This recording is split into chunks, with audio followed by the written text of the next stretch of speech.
Man, thank you so much for being here, man. It's good to see you. It's good to be here. It's good to be here. Yeah, now this is not your first time on the show. It's been a while. Yeah. You were back here on season 3 when you were 13. Yeah. Do you remember that?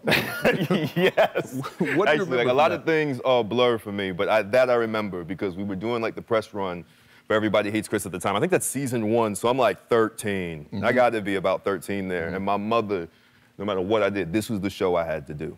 She was obsessed with it because it's season 3. You know what I mean? Everybody was the talk of everyone's town. Right. So she wanted to make sure that I got out here, I danced. I think me and Ellen had a staring contest, and I yelled in her face. That was a thing. That was weird. You know, I was still getting used to the whole press run thing. Absolutely. It was a lot. Yeah. Very serious. Very serious. See? And the shock. I love the shock on her face.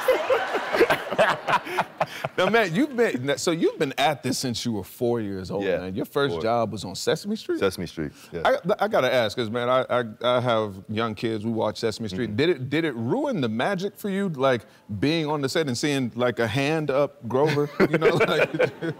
Okay, so a little context for me. I was a very serious 4-year-old. Like, I was very professional, I understood I was here to do my job. I was gonna be working with other professional actors, and they just happened to be Elmo and Grover in them. Wow. They probably had their SAG cards, I was getting mine. Yeah. It was a whole journey for me.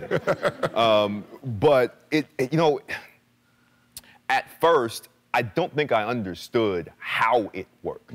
So that was a little different. Seeing somebody's hand go up someone's butt and out their mouth. Right. It was a lot for me at first. But I think actually what was more shocking was like, you know, seeing the 6'4" man step out of Big Bird. Like he just like takes it off and like climbs his way out. Absolutely. That one was more jarring, I would say. Man, and I gotta say, what a journey for you it's been. It's been 13 years since Everybody Hates Chris has ended, man. And it seems now that it's gotten even more popular. It's been like a resurgence, right? And I know it was definitely trending this past summer because of Cardi B, right? Yeah. That's usually how things trend. Cardi B says something and then we have to stop and talk about it. Absolutely, yeah. And man, you've been a fan favorite. I know you've had a lot of fan encounters. What's been your weirdest encounter with a fan?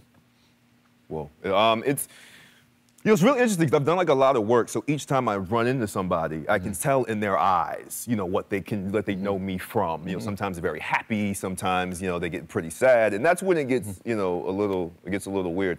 I had a particularly gruesome death on The Walking Dead. And, you know, I see the trauma in people's eyes. And every now and then, you know, they'll ask for a photo. And right before we do, I look down and there's like teeth on my shoulder. Because they feel the need to reenact. Like they're the zombie. Like they're the zombie biting me. And I'm like, yeah, I consented to that for sure. I definitely was hyped to do that, especially now with, you know, COVID and all of that. Yeah, of course. Now, man, you're here to talk about the new show.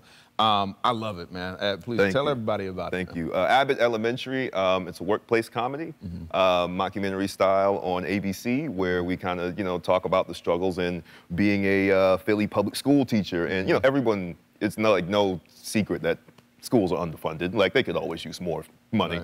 But, you know, these teachers get it done with what they have, and that's, you know, we find the lightness in that. And what I love about this too is that you're playing a black male educator on TV.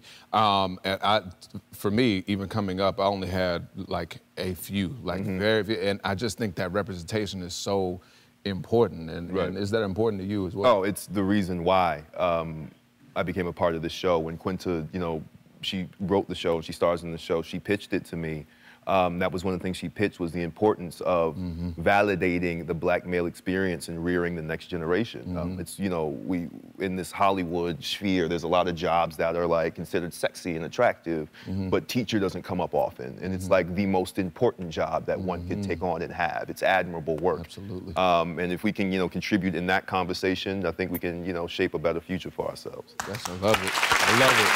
And I love everything that you just, all the titles that you are now just kind of continuing to put under your belt, and now teacher will be another one. Teacher will be one of them. There'll be kids looking at me like, oh, I wish I had a teacher like that, which is incredible. Hopefully, and then hopefully there's somebody to step into that position. Absolutely. Y'all, if you have not seen the show, it's so good. Abbott Elementary returns next Tuesday at 9 on ABC. We'll be right back.